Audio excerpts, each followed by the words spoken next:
असलम कारी साहब, सबसे पहले तो ये मसला जो इस वक्त बुनियादी तौर पे बैनुल-अक़वामी सतह के प्रोपेगेंडे की सूरत में तब्दील किया भारत ने, इसका जवाब हमें बतौर पाकिस्तानी, बतौर सियासी रहनुमा और बतौर हुक्मरान और मजमूई तौर पे किस तरीके से देने की ज़रूरत है? बहुत शुक्रिया आपका। बात यह है कि हम सब पहले पाकिस्तानी हैं, फिर उसके बाद सियासतदान हैं, बल्कि अगर इससे थोड़ा सा आगे कहूँ तो पहले मुसलमान है, फिर पाकिस्तानी है और फिर सियासतदान है। मुझे याद है कि मुफ्ती महमूद साहब जब का अपोजिशन लीडर थे, इंडिया में गए थे, दारुल उलूम देवबंद में कोई प्रोग्राम था, तो प्रेस पे बात कर रहे थे, तो सहाफ़ियों ने कुछ क्वेश्चन किए जुल्फ़िकार अली भुट्टो साहब के बारे में, उनकी हुकूमत के बारे में। तो मुफ्ती साहब ने वहाँ ये अल्फाज कहे थे कि मैं ये बात पाकिस्तान में करूँगा, यहाँ मैं पाकिस्तान का सफ़ीर हूँ और मैं यहाँ कोई सियासी उसका अपोजिशन लीडर बन के नहीं आया हूँ।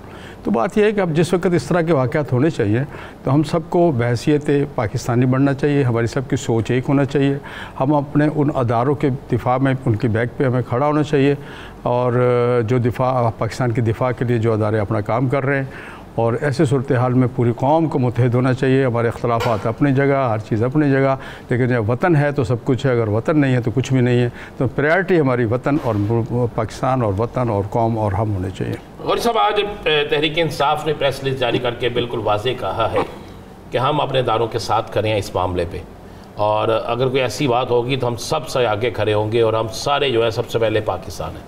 आपने ये भी यही बात की है। ये मामला, इस मामले पे तो सारी कौम इकट्ठी हो गई, क्या फौरी तौर पर हुकूमत को इस पे तमाम पार्टीज़ को इकट्ठा नहीं करना चाहिए था? बिल्कुल, मैं समझता हूँ कि ये इस सूरत हाल में हुकूमत को उन सबको बुलाना चाहिए जो पाकिस्तान के अंदर सियासी स्टेक रखते हैं, और उन सब से क्या बैठना चाहिए और हुकूमत को बैठ के उनके साथ एक स्ट्रेटजी बनानी चाहिए, सबको एतमाद में लेना चाहिए। फिर इस तरह होता यह है कि जब आप बहैसियत गवर्नमेंट आप किसी को एतमाद में नहीं लेते तो फिर जिसके पास जैसी इन्फॉर्मेशन आती है वो भांत की बोलियाँ बोलनी शुरू कर देता है। इससे भी ये मसाइल पैदा होते हैं। हम समझते हैं कि हुकूमत को इमीडिएट एक्शन लेते हुए, जैसे कि कौमी सलामती कमेटी का इजलास, इसी तरह उनको चाहिए कि तमाम पार्टी जितनी भी हैं, कौम परस्त हैं या जो भी हैं, उन सबको बैठाया जाए और उनको जो सूरत सारी उनके सामने रखी जाए और एक मुश्तरका एलामिया कौम के सामने लाया जाए और दुनिया को उसका मैसेज जाएगा कि पूरी पाकिस्तानी कौम यूनाइट और एक स्टेज पर खड़ी हुई है। और ये जो कुछ भी हुआ, ये मकबूजा कश्मीर के अंदर हुआ, वहाँ इंडिया की अपना इलाका है, इंडिया की अपनी फोर्सेस हैं, सिक्योरिटी इंडिया के हवाले है, और उसको बिला वजह जो पुरानी बात है इंडिया की हमेशा कि वो पाकिस्तान की तरफ हर चीज़ को मूव करने की कोशिश करते, अपने सिक्योरिटी कोलैप्स को हमारे गले में ना डालें, वो अपनी सिक्योरिटी को खुद चेक करें। अच्छा गौरी साहब, आप क्या समझते हैं कि मौजूदा मंजरनामे में जहाँ पे सिंध तास मुआहिदे से रूगर्दानी, अगर वाघा बॉर्डर देखें तो उसकी बंदिश, फिर उसके अलावा सर्जिकल स्ट्राइक की बातें, इस वक्त का इंतखाब क्यों किया गया? मैं समझता हूँ कि कुछ ऐसी चीज़ें हैं जो हमारी हुकूमत की कमज़ोरियाँ हैं। जब हुकूमत कमज़ोर होती है तो फिर बाहर वालों को मौका, घर वो कमज़ोर होता है तो बाहर वालों को बातें करने का मौका मिलता है, और मैं बाज़ का तो ऐसा भी होता है कि वो घर के अंदर आके हमलावर भी होते हैं। होता यह है कि जब उन्हें पता चले कि अंदर कौम यूनाइट नहीं है और हुकूमत चूँकि हमारी कमज़ोर है और बैसाखियों पे खड़ी हुई है, यहाँ जो अपोजिशन तो अभी तक यूनाइट नहीं हुई है, लेकिन हुकूमत का ये हाल है कि जो हुकूमत है, जो इक़्तिदार के मज़े ले रहे हैं, वो रोज़ाना एक दूसरे के ख़िलाफ़ बयान देते हैं। ऐसा लगता है हुकूमत राम की चीज़ मुल्क में नहीं है। ये मैसेज पूरी दुनिया में जाता है। अब तो सोशल मीडिया है, हर चीज़ है, छुपती नहीं है ये बातें सारी। पीपल्स पार्टी कुछ कह रही है, MQM कुछ कह रही है। तो जब इस तरह के हालात यह पता हो कि कमज़ोर गवर्नमेंट पाकिस्तान में है तो फिर उनको भी आसानी से हमारी तरफ रुख मोड़ने का मौका मिलता है। तो अभी भी जो हो चुका, अभी भी हुकूमत को चाहिए कि इमीडिएट एक्शन लेते हुए तमाम सियासी जमातों को किसी भी इससे कि वो क़तई नज़र को उनको पसंद है या नापसंद है, सबको दावत देनी चाहिए। बट साहब, सुनने में आ रहा है कल या परसों तहरीक इंसाफ का डेलीगेशन मौलाना साहब से मिलने आ रहे हैं और कुछ बातचीत आगे बढ़ने के इम्कान हैं। बिल्कुल, हमारा उनसे ऐसी बात नहीं है कि कोई वो आएंगे, मोस्ट वेलकम करेंगे। हम पहले भी जो हमारा रिलेशन उनके साथ है उसको हम कंटिन्यू करेंगे, आगे लेके जाएंगे।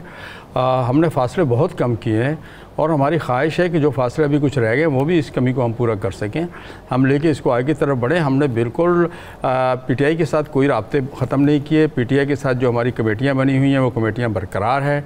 पीटीआई के साथ जो हमारी बातचीत हुई है वो बातचीत उसी तरह कंटिन्यू रहेगी। डे टू डे मैटर हैं, पार्लियामेंट के अंदर हैं या बाहर हैं, हम आपस में बाहमी मुशावरत करेंगे। ऐसा कोई रद्द अमल नहीं कि जी पीटीआई के साथ नहीं है। बाकी बात हो रही है इत्तेहाद की, तो इत्तेहाद में तो सारी अपोजिशन होती है, कोई एक पीटीआई अकेली तो नहीं होती। हाँ, बड़ी पार्टी पीटीआई होगी, तो इसलिए हमने फ़िलहाल अपोजिशन के इत्तेहाद में ना जाने का फ़ैसला किया है। लेकिन ये भी तो कोई हरफ आखिर नहीं है, कुछ अरसे बाद हमने मजलिस शूरा का भी इजलास बुला सकते हैं जब हालात हम समझेंगे कि इस पोजीशन में आ गए हैं। गौरी साहब, एक सवाल, आप लोग क्यों नहीं समझते कि अभी तक इस पोजीशन में हालात हैं? अगर हम रमज़ान देखें तो रमज़ान में ये तक़ोदो बहुत तेज़ी के साथ जारी थी और उसके बाद ईद के फौरी बाद एक तहरीक चलने का ऐलान दोनों अतराफ से थे। ये नहीं कि पाकिस्तान तहरीक इंसाफ भी कर रही थी, आपके लोग भी कर रहे थे। अभी वो हालात क्यों दिखाई नहीं दे रहे? देखिए, बात यह है कि हमने पीटीआई के जो हमारे साथ उनका ट्रस्ट डेफिसिट है ना, वो इसमें आड़े आ जाता है। और पीटीआई के अंदर के मामला जो है, जब एक पार्टी यूनाइट नहीं होगी तो फिर हम कैसे इत्तेहाद का हिस्सा बनेंगे, हम किसकी बात सुने? पिछले दिनों तो आपने सुना होगा गौहर साहब कुछ और कह रहे थे, राजा साहब कुछ और कह रहे थे, सेक्रेटरी जनरल और सदर के बयानात में भी इख्तलाफ था।